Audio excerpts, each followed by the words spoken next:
sur la première année, j'étais beaucoup plus indulgent que par la suite à Laurent Blanc. Et en plus, si tu veux faire une opposition avec les deux, qui à mon sens n'a absolument pas lieu d'être, parce que quand tu as donné 3 ans à un entraîneur, je pense que tu peux en donner au moins 2 à un autre qui arrive, en lui laissant du temps, exactement comme ça a été ma réflexion avec Jardim quand il est arrivé, alors que tout le monde le démontait.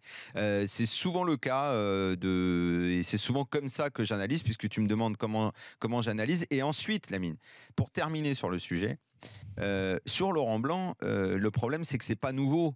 Les choses, alors parce que toi, après, tu es libre de croire ou pas croire, mais ce qu'on entend sur son travail, les retours qu'on a. En revanche, les retours qu'on a eus d'Emery cette année ont tous été après des débuts hésitants où beaucoup ont douté, ça a duré 1, 2, 3 mois. Ensuite, ont tous été très positifs. Tous les joueurs ont commencé à se rendre compte à quel point c'était un bon entraîneur. Et ça, c'est ce qui ressortait, c'est ce qui nous remontait. Et ça, personne ne te dira le contraire. Personne. Même ceux qui sont en guerre avec le PSG depuis 1 an maintenant, ça, ils ne l'ont jamais dit. Ils ont dit énormément de choses, mais pas ça. Donc, si l'année prochaine, je continue à voir certaines choses qui m'ont pas plu cette année, tu peux être sûr que ce sera plus de la faute de personne et qu'à un moment, lui va devoir effectivement prendre ses responsabilités. Et notamment, s'il y a un truc pour l'instant qui me gêne dans sa gestion, c'est le stress qu'il laisse transparaître trop souvent. Et encore une fois, ce soir, je l'ai vu comme ça. Ça, je t'avoue que ça m'agace un peu. J'aimerais bien le retrouver avec la tronche qu'il avait à Séville. J'aimerais bien retrouver cette attitude-là, c'est-à-dire la main mise sur le groupe. Ça, je ne l'ai pas encore complètement vu. Je vais attendre la saison prochaine.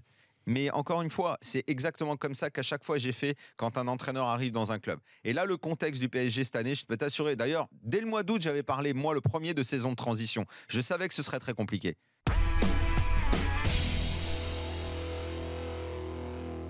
Rappelons-nous ce qu'on disait le soir de la claque contre le Barça. On ne sait pas comment tu te remets de ça. Et ils s'en sont pas si mal remis. Évidemment, Monaco est champion parce que Monaco fait un truc stratosphérique, mais en dehors de ça, ils ont les 2 coupes. Et comme disait Daniel, dans le contenu, il y a pas mal de matchs de championnat qui ont été bons. Il y a une grosse série de victoires jusqu'à Nice. Donc, effectivement, le vestiaire n'a pas explosé. C'est pas parti en sucette totale. Ça n'a pas été une crise digne des grandes années, des crises de novembre au PSG. Donc, ça, c'est une donnée. Derrière, c'est une donnée à prendre en compte. On oublie quand même un peu trop souvent, je trouve, cette finale de Coupe de la Ligue où Monaco arrive très très très motivé pour affirmer sa supériorité, où ils prennent quand même une leçon de foot. Là, c'est la preuve qu'ils se sont relevés à ce moment-là. Il y a énormément de déceptions dans cette saison, on l'a dit, répété. Maintenant, ça se termine avec 2 coupes, c'est le minimum.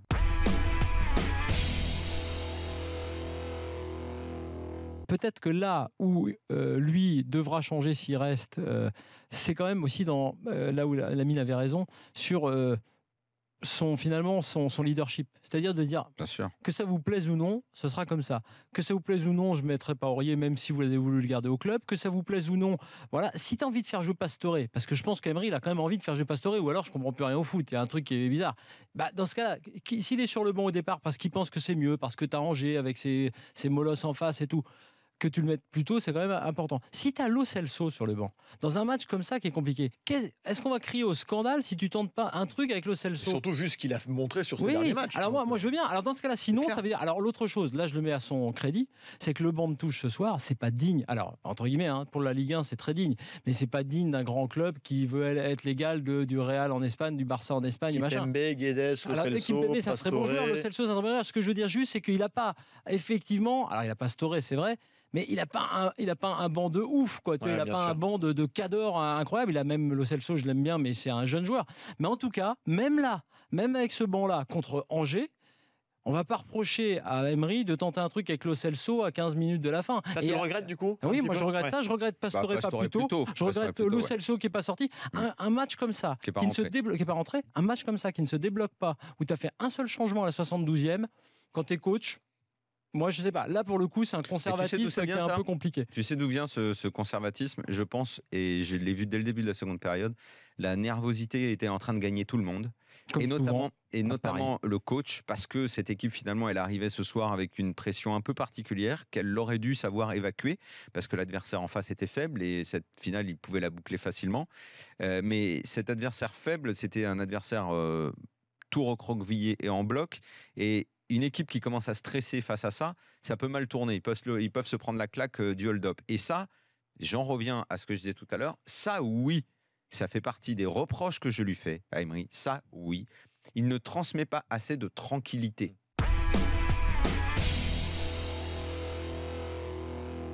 Que te dire, on a retrouvé l'Arsenal qu'on aurait aimé avoir en début de saison. Alors, il y a beaucoup de gens qui vont dire, mais où est-ce qu'étaient ces équipes depuis le mois d'août? Moi, je te dirais, c'est la septième Coupe d'Angleterre d'Arsène Wenger. C'est le record absolu dans l'histoire de cette compétition, qui est quand même la plus vieille compétition du football mondial.